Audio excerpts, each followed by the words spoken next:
नमस्कार दोस्तों, the Kavita show के इस एपिसोड में आपका स्वागत है। दोस्तों, कोरोना को भारत में अपना पैर जमाए 1 साल हो गए हैं। मैं सोच रही थी कि क्यों ना हम एक बार फिर से चर्चा करें।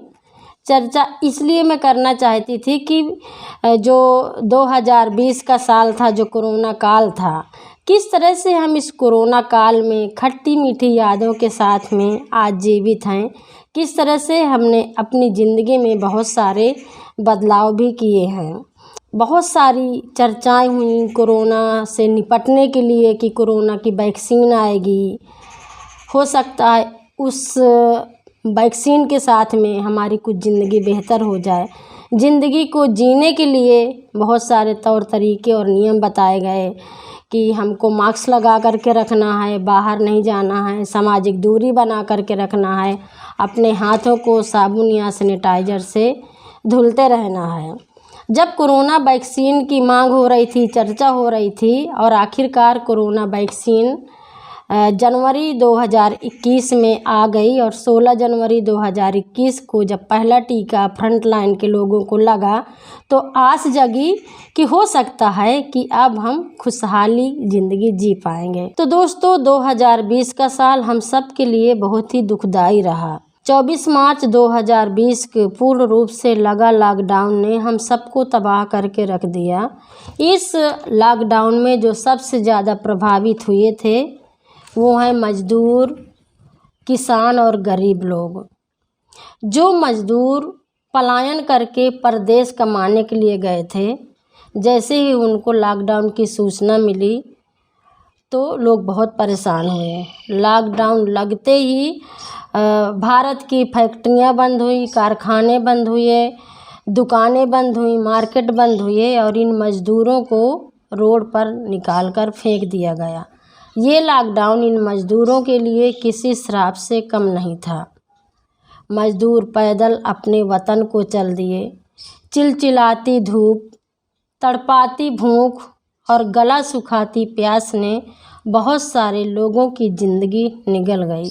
तो दोस्तों, मैं सोच रही थी कि 2020 का जो साल है कितना जल्दी चला जाए, क्योंकि जितना दुख, तकलीफ़, मुसीबतें 2020 में देखी है वो कभी नहीं देखी है।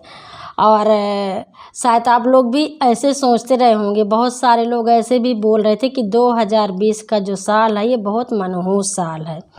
तो जब 2021 लगा, हम सब ने उसका बहुत स्वागत किया। मैं सोच रही थी 2021 में कुछ नया होगा, कुछ हटकर होगा, ज़िंदगी नॉर्मल सी हो जाएगी, क्योंकि कोरोना वैक्सीन भी अब आ गई है और लोगों के कोरोना वैक्सीन लगने भी लगी है। लेकिन कुछ ही दिनों के बाद पता चला कि ऐसा कुछ भी नहीं है।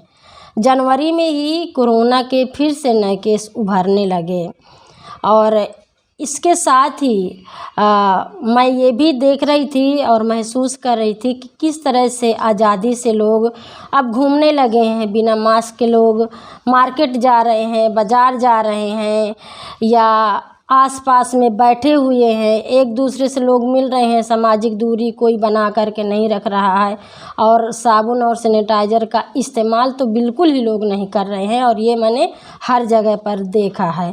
खूब शादियां हो रही हैं, चुनावी रैलियों की तो भरमार है, वो तो कहने की बात नहीं है। धरना, जुलूस सब कुछ हो रहा है। जो सरकार की गाइडलाइन थी उसका कहीं पर पालन नहीं हो रहा है, चाहे वो सरकारी विभाग हों चाहे आम जनता हो। मज़दूरों के हालात जितने ख़राब पहले थे उतने ख़राब आज भी हैं। लॉकडाउन के समय में जो प्रवासी मज़दूर अपने वतन को वापस आए थे, उन्होंने लॉकडाउन में जो कमा के लाए थे वो अपना खाए हैं। अब इसके बाद में जब अपने गांव में हैं, उनको किसी भी तरह से कोई रोज़गार नहीं मिल रहा था। उनके बच्चे भूख से बिलबिला रहे थे। मज़दूर व्यक्ति क्या खाए, क्या अपने बच्चों को खिलाए। इसलिए उन्होंने दोबारा से फिर से परदेश जाने की सोची और अक्टूबर में बुंदेलखंड के ज़्यादातर मज़दूर फिर से वापस उन्हीं फैक्ट्रियों में और कंपनियों में काम करने के लिए पलायन कर गए हैं। मैंने देखा है कि इस लॉकडाउन का जो भरपूर फ़ायदा उठाया गया उसमें से सबसे ज़्यादा मज़दूरों का। जो कंपनी मालिक हैं, जो फैक्ट्री मालिक हैं, जो ठेकेदार हैं, उन्होंने जम करके मज़दूरों से काम लिया। उनके साथ में अत्याचार भी बहुत ज़्यादा हुआ। बहुत सारे बंद हुआ, मज़दूरों के साथ में बदसलूकी की गई है। हमने बहुत सारे ऐसे केसों की रिपोर्टिंग की है। जनवरी 2021 में हमने बांदा ज़िला के झन्नापुरवा के मज़दूरों से मिले, जो राजस्थान में बंधुआ बनाए गए थे। वहाँ का जो भट्ठा मालिक था, उनके साथ में बहुत अत्याचार किया, हिंसा किया, लेकिन मज़दूर संगठन के लोगों ने उनको मुक्ति दिलाई। इसी तरह से अभी हाल ही में 23 मार्च को हमने एक स्टोरी का कवरेज किया।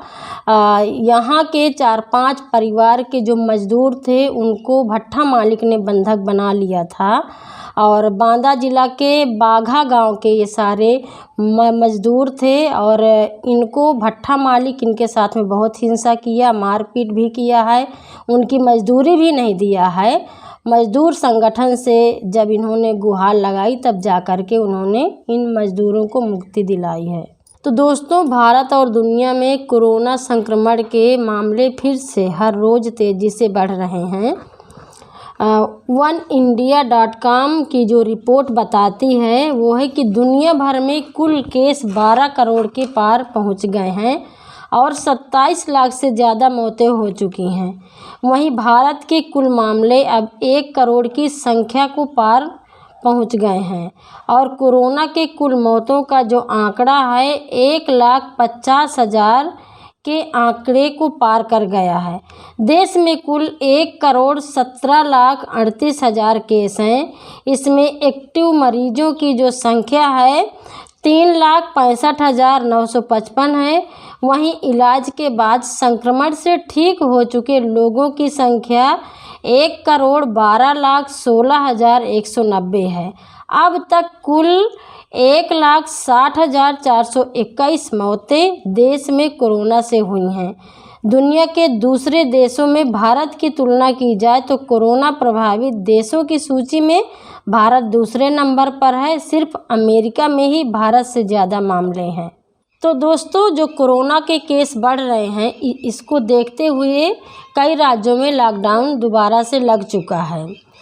इसी चीज़ को देखते हुए लोगों के अंदर बहुत ज़्यादा दहशत है और डर का माहौल भी है। लॉकडाउन लगने को लेकर के जिस तरह से जोरों पर चर्चा है, खबरें वायरल हो रही हैं, वीडियो भी वायरल हो रहे हैं और ये वायरल खबरें, झूठी खबरें, फेक खबरें लोगों के अंदर डर भी भरती जा रही हैं। बहुत सारे मज़दूर हैं जो पलायन करके चले गए थे, वो लोग फिर से अपने घर को वापस आ रहे हैं, क्योंकि कहीं ना कहीं उनको डर है कि अगर दोबारा से लॉकडाउन लग गया तो फिर से वही पुरानी जैसी की स्थिति हो जाएगी। और इस डर के माहौल में जिस तरह से हम और आप सब लोग जी रहे हैं, ये बहुत ही दुखदाई है। लेकिन पता नहीं है कि आगे क्या होगा। पिछला जो लॉकडाउन हुआ है उसमें से जिस तरह से आर्थिक तंगी हुई है, परेशानी हुई है, रोज़गार छीने हैं, इसमें बहुत सारे सवाल खड़े होते हैं। कई बार मुझे ये भी लगता है कि क्या मज़दूरों को दोबारा से वो रोज़गार मिल पाएगा? क्या लोग दोबारा से सुकून की ज़िंदगी जी पाएंगे? क्या दोबारा से हम नॉर्मल तरह से ज़िंदगी जी पाएंगे? क्या हमारे अंदर से लॉकडाउन का और कोरोना का डर ख़त्म होगा? कोरोना भी बहुत स्मार्ट है ना दोस्तों। जैसे ही 8वीं तक के स्कूल खुल गए थे, कोरोना फिर से बिफर गया और फिर से उसने बंद करवा दिया 31 तारीख तक के लिए स्कूलों को, और फिर से सो जाएगा। कोरोना भी कितना चालाक है, कितना होशियार है, कितना दबंग और ज़बरदस्त है। जब भी चुनावी रैलियां होती हैं तो ये सो जाता है, इससे कोई लेना देना नहीं रहता है। शादियां होती है तो इससे कोई लेना देना नहीं होता है। लेकिन जब मानव के हित की बात हम करते हैं, बच्चों की हित की बात करते हैं, तो कोरोना आड़े आ जाता है। कोरोना भी कितना सरकार से डरता है। जब भी सरकार की चीज़ें होती हैं तो कहीं किसी कोने में दुबक जाता है और सरकार को भी इसकी भनक नहीं लगती है। तो आप क्या सोचते हैं? क्या आपको भी लगता है कि कोरोना कुछ इस तरह की नौटंकीबाजी भी कर रहा है? दोस्तों, आप भी ज़रूर से बताइएगा। तो दोस्तों, कौन से मुद्दे पर आप चर्चा को सुनना चाहते हैं, आप वो भी मेरे साथ में शेयर कर सकते हैं। तो इस बार के एपिसोड में इतना ही। अगले एपिसोड में मैं फिर मिलूँगी कुछ करारी बातों के साथ में। तब तक के लिए दीजिए इजाज़त। नमस्कार। खबर लहरिया, आपकी खबर आपकी भाषा।